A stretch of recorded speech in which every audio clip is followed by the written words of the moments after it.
You're listening to the Talking Headways Podcast Network. This is Talking Headways, a weekly podcast about sustainable transportation and urban design. I'm Jeff Wood. This week we're joined by Jenny Schuetz, a senior fellow at Brookings Metro, to talk about her new book, Fixer Upper. We chat about making housing decisions at the wrong scale, where housing reform would make the most sense in the US, and how could we use MPOs to organize regional housing. Stay with us. Today's podcast is brought to you by our super generous Patreon supporters. Thanks so much for supporting the show each month. We really appreciate it. To join this merry band of infrastructure nerds and zoning wizards, go to patreon.com/theoverheadwire. $2 a month gets you stickers and a handwritten note with a cool stamp. $10 a month gets you one of our bus-only scarves. Still working on some new designs for scarves and some other cool merch, and looking forward to sharing those with you all soon, when they're finished. Also, because we do a lot of episodes covering a lot of books, we've partnered with bookshop.org as an affiliate. This means that if you buy a book through the Overhead Wire shop on Bookshop, a small amount of that purchase goes to us. Now, we love when you order from your local bookstores, but if you want to support the authors we have on the show and help keep us interviewing them, that would be tremendous. All the books we've ever discussed on the show with the authors are now in the shop. That's bookshop.org/shop/theoverheadwire. That's bookshop.org/shop/theoverheadwire. And finally, check out the Overhead Wire Daily Newsletter, established in 2006. We were doing it way before anyone else thought it was cool. Join thousands of readers and sign up for a 2-week trial at theoverheadwire.com to check it out. That's a 2-week free trial at theoverheadwire.com. Well, Jenny Schuetz, welcome to the Talking Headways podcast. Thanks for having me. Well, thanks for being here. Before we get started, can you tell us a little bit about yourself? Sure. I'm a senior fellow at Brookings Metro. I'm an urban economist by training and have spent a really shocking amount of time at this point thinking about zoning and restrictions on housing supply. And how did you get interested in zoning restrictions and housing supply? I wrote my dissertation on zoning in Greater Boston, and particularly looking at anti-apartment building zoning, which it turns out is rampant. By the time I finished reading 186 cities and towns worth of zoning, I was completely radicalized and thought this is a really important issue and we should talk about it more than we do. What is zoning like in Boston? What did you learn from your dissertation? The Boston suburbs really hate apartments. And they have lots of very creative ways of making it virtually impossible to build them. Boston it's an interesting area to think about land use because it's very fragmented from a political geography standpoint. So the city of Boston is actually a pretty small part of the region. And then you have lots and lots of these really small cities and towns, many of which have existed since colonial times and think they're still in colonial times. And so they still kind of think that they live in an agrarian economy where you have kind of a central green and then everybody kind of does their own farming or sort of small craftsperson thing. And because of that, they really would prefer you only to build very large detached single family homes on 2 acres of land, even though they're like 10 miles outside of Boston and everybody is a commuter. So it's a place that thinks of itself as very progressive on kind of big social and economic issues, but is actually very small c conservative when it comes to a lot of kind of urban related issues like housing and transportation. Well, that leads to a question I had when I was going through your book, which is like, what's the impact of so many unincorporated or incorporated places on regional housing markets? It seems like that's one of the biggest issues is there's so many little tiny fiefdoms and there's so many ways for them to circumvent the regional need.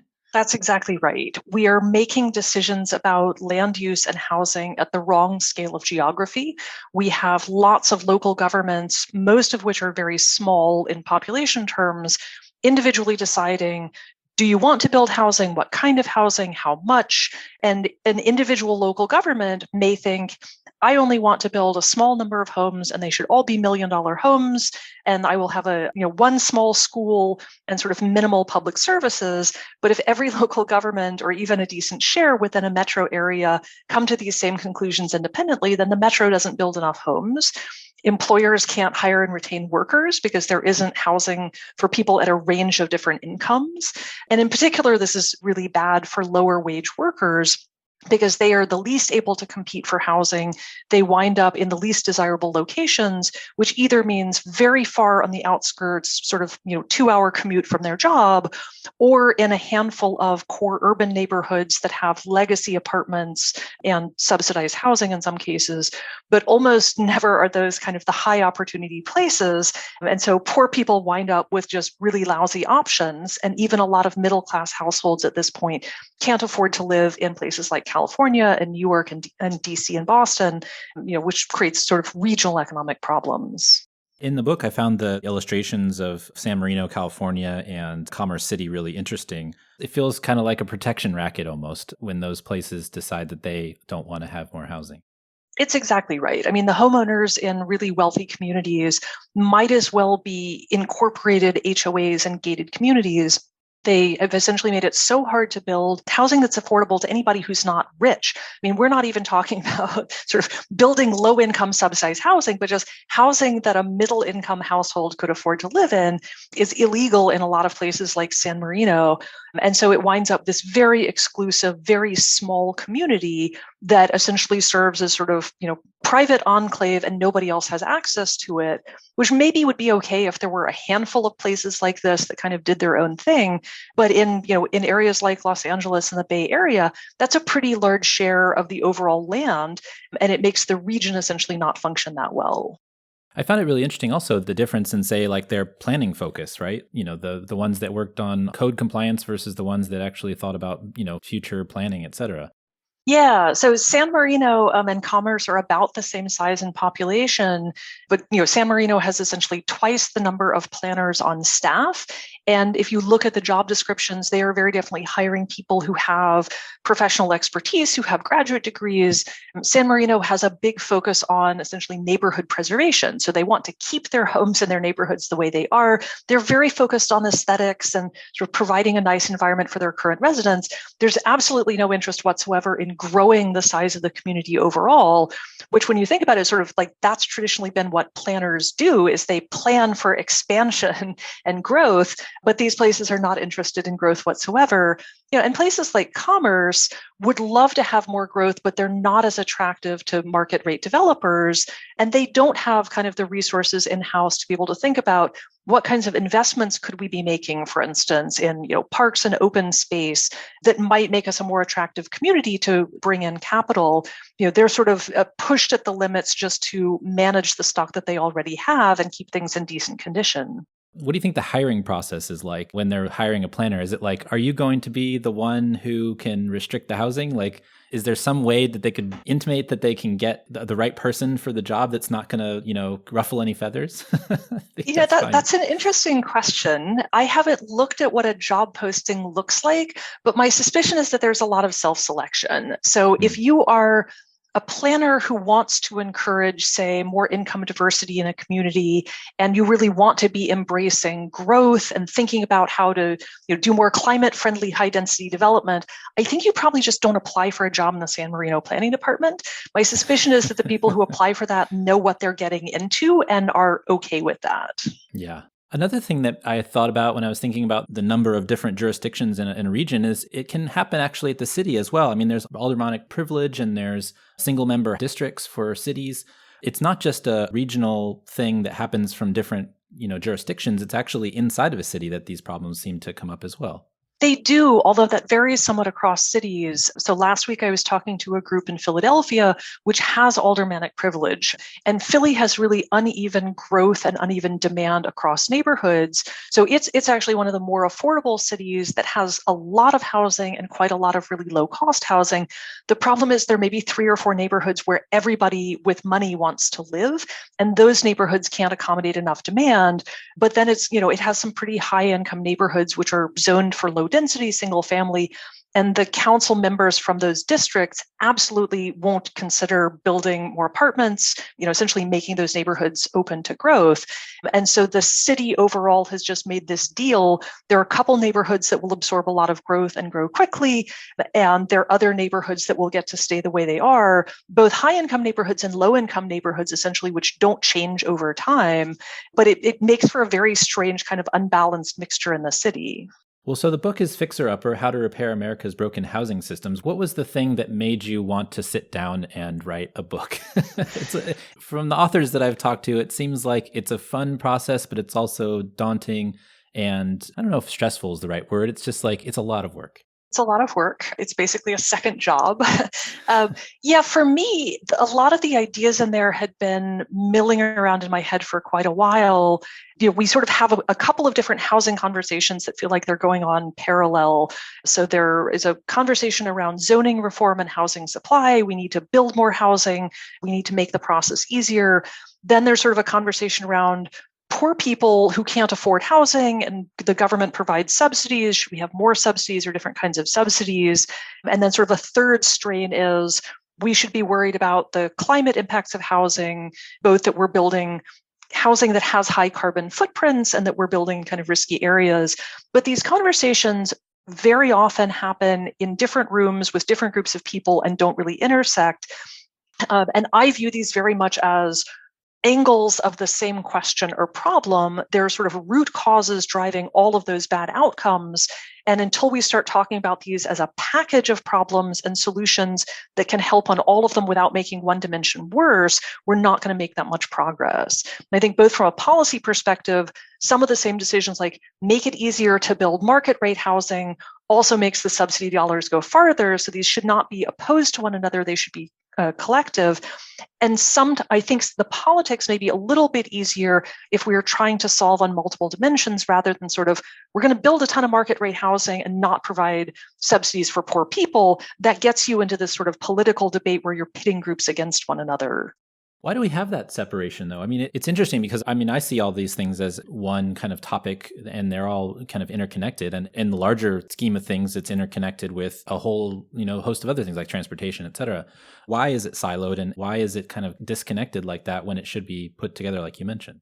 So I think there are two structural reasons. One is that subsidies for housing, and specifically for low-income households, are primarily a federal responsibility. So we have public housing and housing vouchers and the low-income housing tax credit. All of those come out of DC. And so those get talked about by people who are engaged in sort of the federal budget decisions.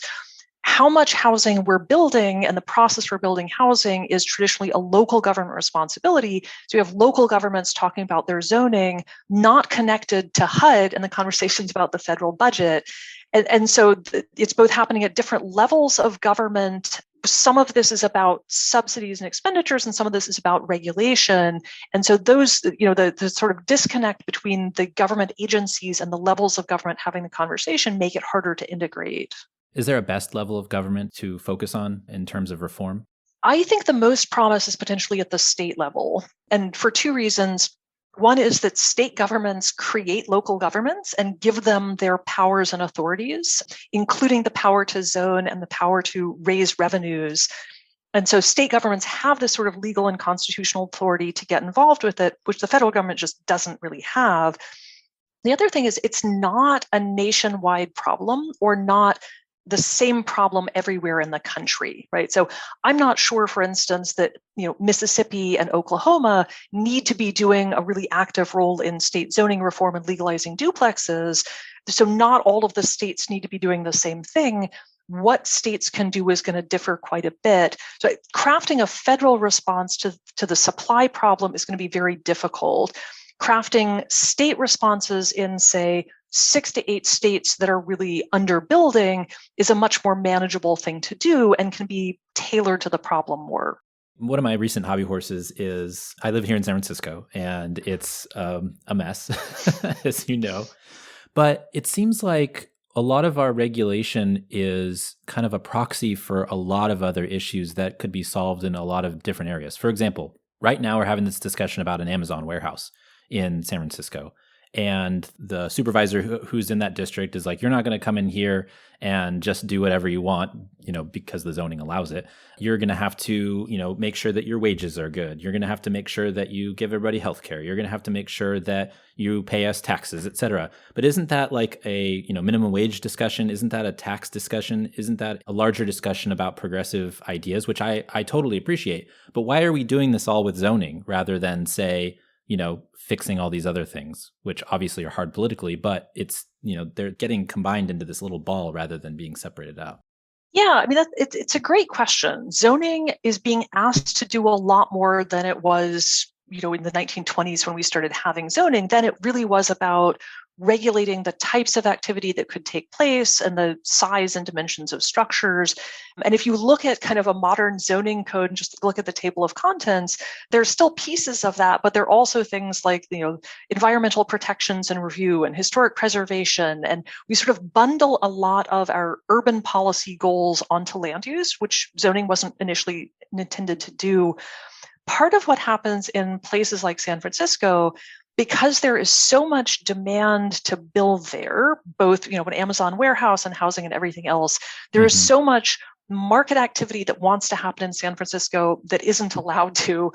It creates a system for local governments to extort things from both the developers and the users of the space, right? So whether it's Amazon or other companies or households moving in, it's just it's the entry point to a negotiation where local governments can ask for goodies that they want themselves and that they don't want to ask their current voters to pay for, right? So like impact fees in theory are supposed to be used to offset the actual increase in public services from a new development. And instead, you'll get towns that are asking developers, in order to build an apartment building, you have to build bike lanes that serve the entire community and upgrade our entire stormwater system, which is already overburdened. It's like, why don't you guys pay for that out of the revenues you already have, rather than expecting everything essentially to be paid for by new development? It's often an individual development that is supposed to provide something for the whole city, like you mentioned. And that's the frustrating thing, too, is we're asking the last person, into the system to pay for everything else that everybody else should have otherwise been paying for. Yeah, I mean, it makes perfect sense from sort of a local political economy standpoint. If elected officials can get everything paid for by people who aren't yet voters, it's much easier than getting paid for by people who are currently voters who don't want to pay more in taxes. I really liked your idea about using MPOs to turn them into housing vessels, kind of as a way of funneling, CDBG and LIHTC monies. Do you think we'll ever see MPOs have a larger role in regional planning than maybe they do now? I mean, I know that they have a role in some places, like here, and we have ABAG in here in California, in the Bay Area, et cetera. But do you think that MPOs could be that for, housing in that way, a more regional governance structure?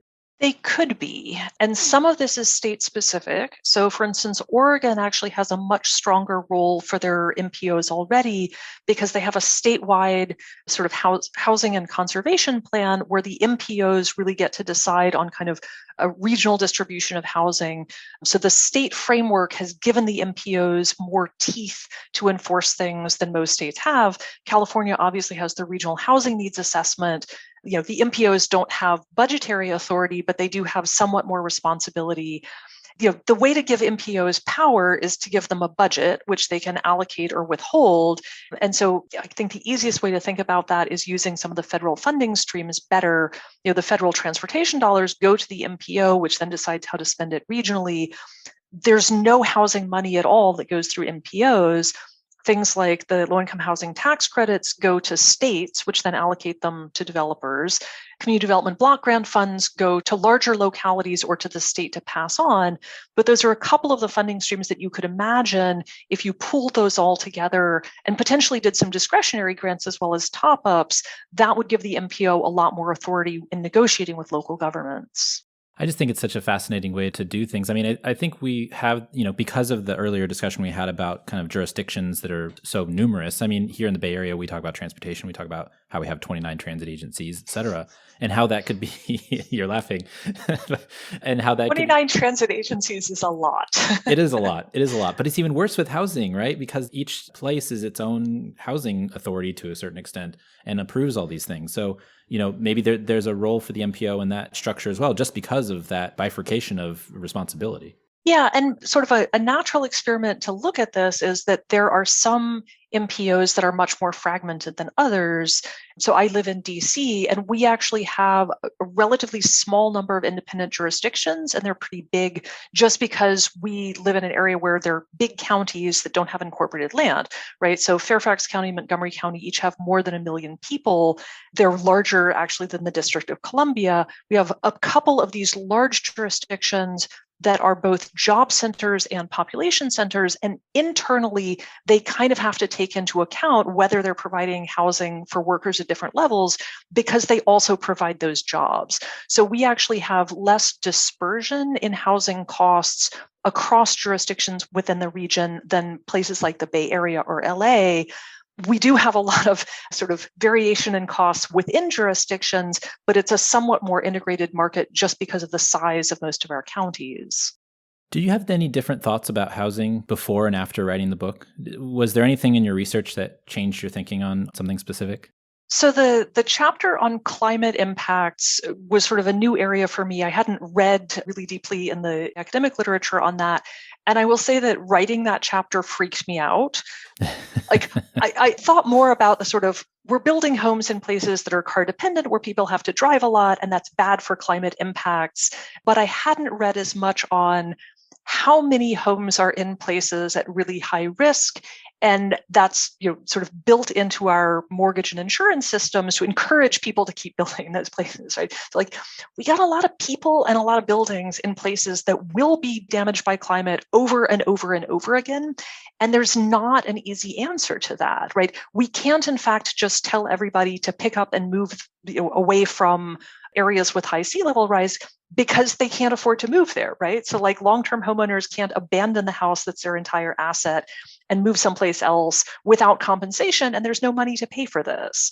So the extent to which we have enormous both human exposure and financial exposure, and as best I can tell, policymakers are just not facing that and are not kind of providing support or have a plan at anything like the scale that we need to do, I find really scary.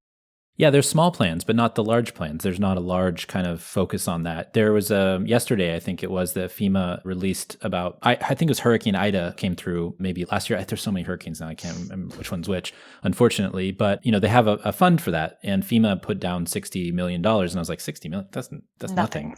Nothing.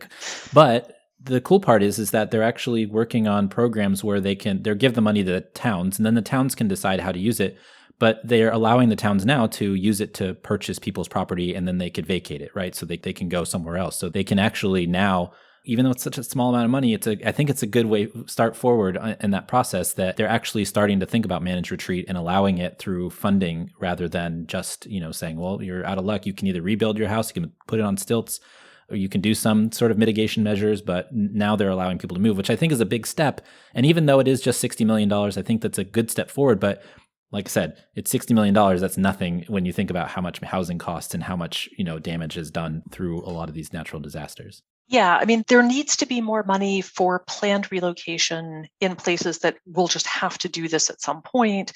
It's a conversation that's really hard to have, and I can understand why. City officials don't want to say, look, guys, we're all going to have to move because none of us are going to be above water 10 years from now, or we're all going to keep burning down. So these are hard conversations to have, but it feels like we're not having honest conversations about the level of risk and exposure and the amount of money available for this stuff, both for, things like seawalls, but also for relocation. It's a drop in the bucket compared to what we're going to need. The other interesting conversation is the insurance industry conversation, especially, say, here in California with the wildfires. I mean, there's been a number of articles recently talking about they've got profits for like 26 years and then 2 years of fires and it's all gone. Everything that they had built up to save for, future insurance needs are gone. And so, how are they going to insure any future housing that might go on the urban wildland interface? They're not, basically. And so there's going to have to be a reckoning because the state props it up. They're saying you have to have insurance and you have to provide a basic insurance, but there's some sort of reckoning that needs to happen in that sphere as well. Yeah, and I think that could be one of the levers to make people take this seriously. If insurers in California just stop insuring large parts of the state, then either the state has to step in and be the insurer of first resort and pay for that, which is going to be just astronomically expensive, or they have to, in fact, say, look, people can't live here, and we are going to figure out, a managed strategy to move people away from high-risk areas to safer places, which, by the way, you can't move people away from high fire risk areas if there's no housing to move them to, right? So, these really are flip sides of the same coin. most people who are living in areas that are at high risk would prefer to live someplace at lower risk if they could afford housing there. And so we're going to have to lean on both sides of this equation. There's another interesting piece that I thought about last week as well, which I think it was a research paper, and maybe it was in Nature or something along those lines, but it was published in Anthropocene magazine. And the Chinese have moved 350 million people from rural areas into cities from 2005 to 2020. That's over the population of the United States. Obviously, the United States is 330 million or so. And so that's a really fascinating. And what they found was that it actually increased the carbon intake of those rural areas because the people weren't farming, they weren't using the land anymore the same way. It was actually allowed to go, back into nature, those types of things. And it's actually created a carbon sink, so that a lot of that land. And so I'm thinking about that in the same way with these insurance discussions, is that there's a double benefit from not allowing people to live in that wildland urban interface. They don't have to worry about wildfires. They can move to cities. And then we also have that recreation of nature that actually, helps our carbon issue that we're having, trying to get away from the increase in temperatures. Yeah, there's no question from a climate perspective, we should have fewer people sort of sparsely sprinkled in risky areas and more people concentrated in cities. For people who really like a low density lifestyle and they like being in the country or what feels like the country, that is going to be a shift. And, we're essentially going to have to tell people at some point, if you want to continue doing this, it's going to be a lot more expensive for you because we're not going to subsidize it. We can't, in fact, relocate that many people to urban cores if the urban cores won't build more housing. China has sort of a couple of safety valves for absorbing all of the rural to urban migrants, including a really large informal housing market. And the US doesn't have one in quite the same way, although we do have informal housing, but not nearly as much. And I think we would be less comfortable with what an informal housing market at scale looks like. Another question I have for you is, how much of the national debt do you think comes from the poor long-term housing location decisions? So the Great Recession, notoriously, we got to sprawl before it got to urban areas. Natural disasters are causing a lot of problems that we just talked about, and spending. What do you think the overall impact on better housing outcomes and better land use decisions have on the national debt writ large? Yeah, I don't know about the debt necessarily, but there's pretty good research that we've lost overall GDP, so productivity in the economy, from not building housing in cities that have really productive companies. So there's a sort of famous estimate by a couple of economists that our GDP is 36% less than it should have been over about a 30-year period of time, because San Francisco is so expensive that people who want to form their own kind of startup companies can't do it. And you wind up with a lot of talent that's locked in low productivity places. So that seems to me a pretty strong argument on the national level that we should care about this, and it's not just a local issue. Another interesting part of the book discusses household wealth. The point about a housing asset not being very liquid is a really important point, but it also makes me wonder why people are so worried about their assets appreciating or depreciating if they know that a new building being built next door will mean more housing. It'll probably mean higher values for their houses. I've always wondered why people are so worried about, especially here in San Francisco, a new housing complex decreasing their values when that doesn't seem to ever be the case. Yeah, there's sort of a funny logic going on. If you go to a community meeting, people are worried, building an apartment next door to my single family house is going to lower my property values. And also it's going to cause gentrification and displacement. Both of those things can't be true at the same time, yet somehow, they are. And we do know that building new housing has different impacts in different kinds of neighborhoods. So for instance, building a new LIHTC building in a relatively low income neighborhood can actually raise the value of properties in the neighborhood because it's usually an asset, right? It's providing new higher quality housing, and that's, good in low income neighborhoods. There's some evidence, I think particularly coming out of Vancouver, that building ADUs in super rich neighborhoods does bring down the values of properties a little bit because people in those super rich neighborhoods don't want ADUs within your eye shot. But yeah, we've overly exaggerated how much dense housing can harm low density neighborhoods. And there's not much evidence that it really does. But I think a lot of the people who are saying it's going to bring down my property values are actually more concerned about lifestyle factors, like they're going to be non-rich people living with an eye shot. And, I don't really like that. It makes my neighborhood less exclusive, which is, true, but that's also kind of one of the benefits. But then you can't have all these other cool factors. Anyways, we were talking the same language. I want to get into an argument about something that we both agree on. So funny.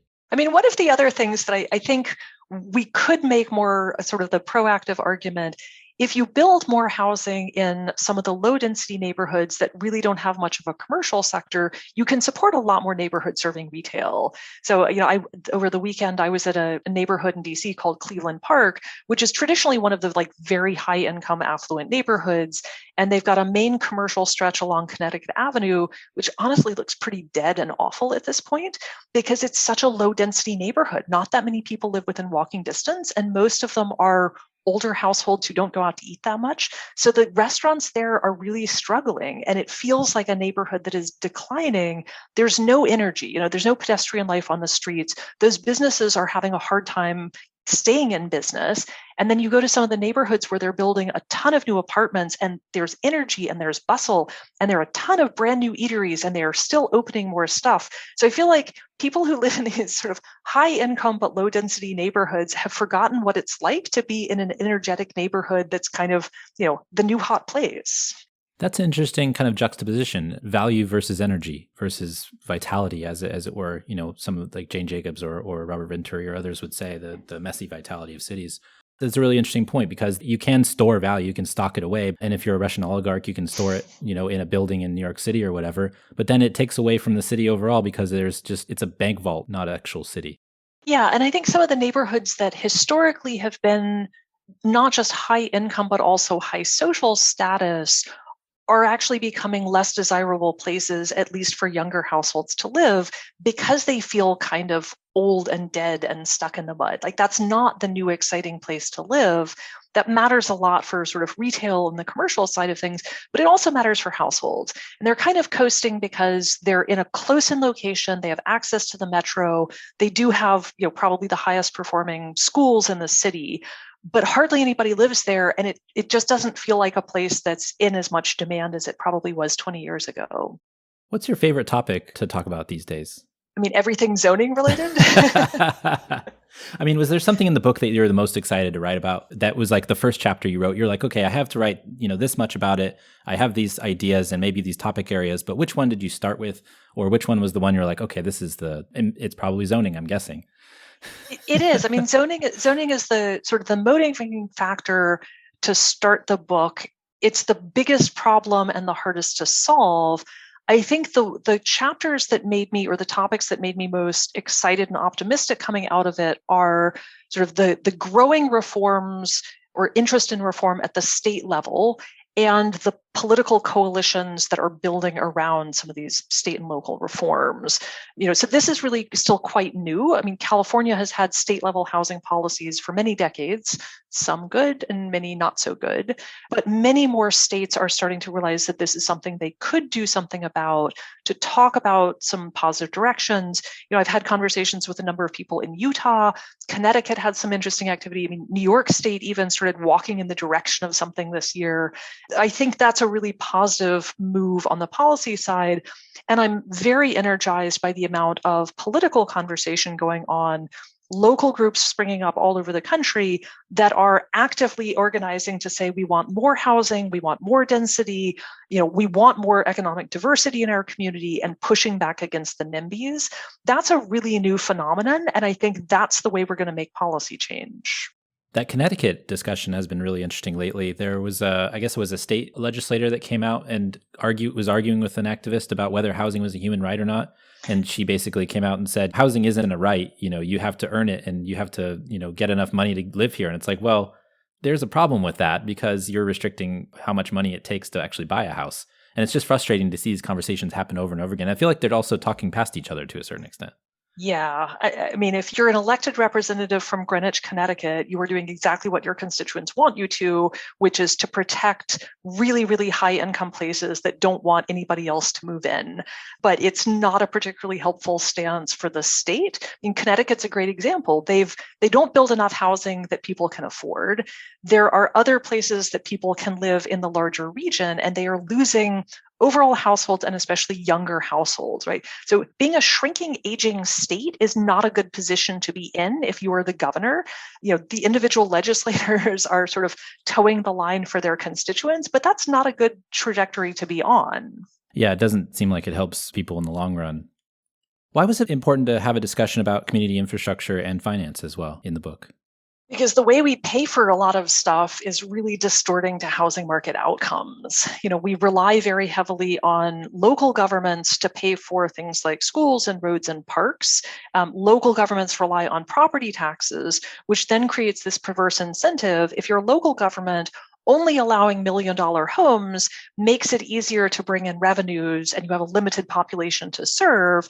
When you start building lots of housing, there's the fear that the new housing is going to increase the demand for services without paying for itself. So this creates local governments sort of their own incentive apart from their voters to block moderately priced low-income housing. And that's obviously not great then for the region, for low-income households. The US is, I think, sort of on the far end among developed countries in relying on local governments to pay for stuff, especially things like schools. It's like France just has a national education system, and the federal government provides equivalent funding for every student in the country, which sort of like blows my mind. That's an option, and we have chosen not to go that route. So we've created a system that both has enormous inequalities in the quality of public services across rich and poor places, and also creates disincentives to build enough housing. It's interesting. I do feel like European countries are often more like states than they are like federal governments, just because of their size and also how much population they have. But it is interesting to think about, a lot of times in transportation, the discussion, I'm just kind of, states bother me. And especially from a regional perspective, when you get into like the smaller states, or even like when you get to the Dakotas, which are like, why are there 2 Dakotas? It doesn't make any sense. But it's frustrating to see all these levels of government. And then we have the federal government, state government, local governments. Then you have your regional MPOs, et cetera. It's hard to kind of coordinate all that. And I feel like in the European examples, a lot of times it feels like they just have a state government and they just have a local government, and they don't have that kind of third tier. They have it, but it's not quite the same. And it's frustrating to kind of see the differences and try to reconcile them, I guess, because there's so many good examples, right? There's so many good examples of in Vienna and other places of housing policy that actually works. Yeah, and I mean, all of the European countries are a little bit different too. So, like Germany is a federal system, and they do have state governments that provide some level of services. But most of the European countries have more, I think, sort of federal standards around stuff that we would consider to be part of the social safety net, right? Yeah. So, and school is part of that, and healthcare is part of that, and higher education. So, there's just more acceptance that you will have federal guidelines, federal funding, equivalent kinds of services rather than delegating the stuff to the local level. The other interesting thing that popped out to me in the book was the discussion about subsidies for housing. So the mortgage interest deduction and all those other things. It also brought me to thinking about kind of, your suggestion was to target first-time home buyers, which I thought was really interesting. And for me, as somebody who just purchased a house, it was really fascinating to think about that. But I'm curious why a first-time home buyer and not necessarily somebody from a certain income strata where they might have bought a starter home at some point, but then, they might have had a couple kids and then maybe they just need a little bit of help to get up to that next level to get enough space for the family.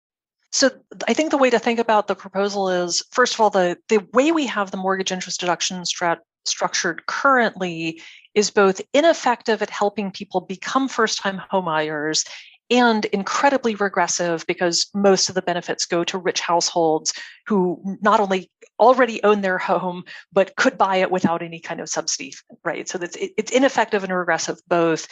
If we want to subsidize homeownership, and I would put it sort of a question mark around that because I'm not convinced that homeownership is sort of the be all and end all, but if we're going to subsidize homeownership, the way to subsidize it is for people who are just getting into it for the first time, right? And some of this is just like buying your first house. There are big transaction costs. So there's the down payment and the closing costs.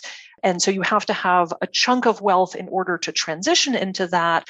That's the transaction that could be made easier with some kind of a targeted subsidy, right? And the way it works now, if you come from a family with wealth, there's a good chance your parents or grandparents are going to give you some money to help you buy your first home.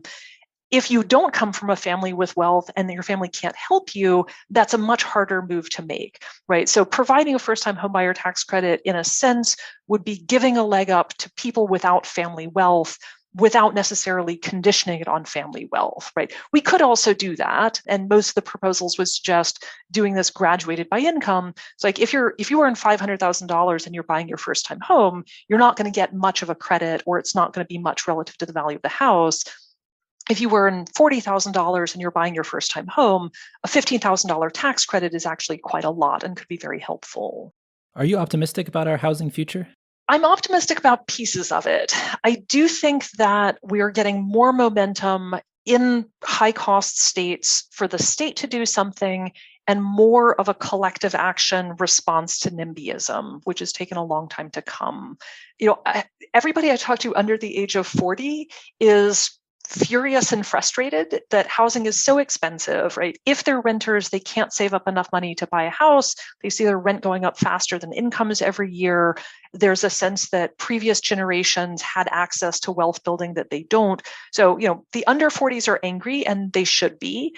If they show up at community meetings and they start voting in local elections at higher rates, we could see some policy changes. I think the generational push is likely to help a little bit. The counter side is status quo is really hard to change. And there are a lot of people who are heavily invested in the current system. Obviously, a lot of existing homeowners who sort of have comfortable lives and want to stay there, but also all of the kind of interest groups that are doing okay under the current system and not really interested in opening the conversation to new policy ideas. Yeah, it's so frustrating to see the conversations as they are right now, and especially since there's so many people that are disingenuous about it. You mentioned in the book the slide about avocado toast, and that's like the common, the avocado is like this symbol of housing to a certain extent. I mean, there's even the California Housing Podcast. They even have a whole section related to avocado, of the fortnight, et cetera. And so it's frustrating to see those little tiny dinks versus that larger discussion of, there's so much wealth being created and it's all going to a certain age group that got in early, and especially here in California. But I think around the country, you're seeing that too.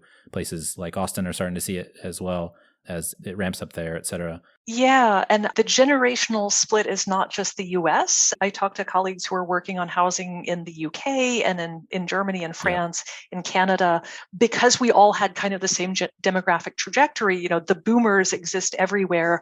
The boomers, as it turns out, really are opportunity hoarding.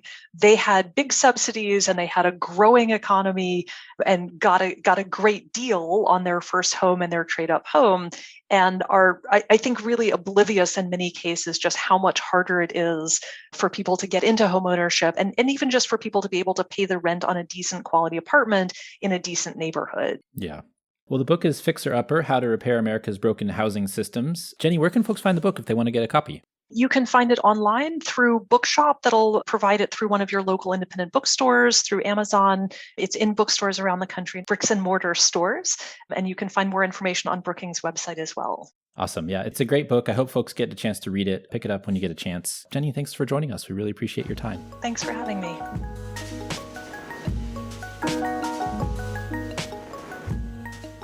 And thanks for joining us. The Talking Kidways podcast is a project of The Overhead Wire and posted first at Streetsblog USA. Thanks to our wonderful Patreon supporters for sponsoring this show and Mondays at The Overhead Wire. You can support the show by going to patreon.com/TheOverheadWire. You can sign up for our 15-year-old newsletter at TheOverheadWire.com. And you can listen to the show on your podcatcher of choice, including Spotify, Stitcher, SoundCloud, iHeartRadio, and Apple Podcasts. And if you can't find it there, you can always find it its original home at usa.streetsblog.org. We'll see you next time at Talking Kidways.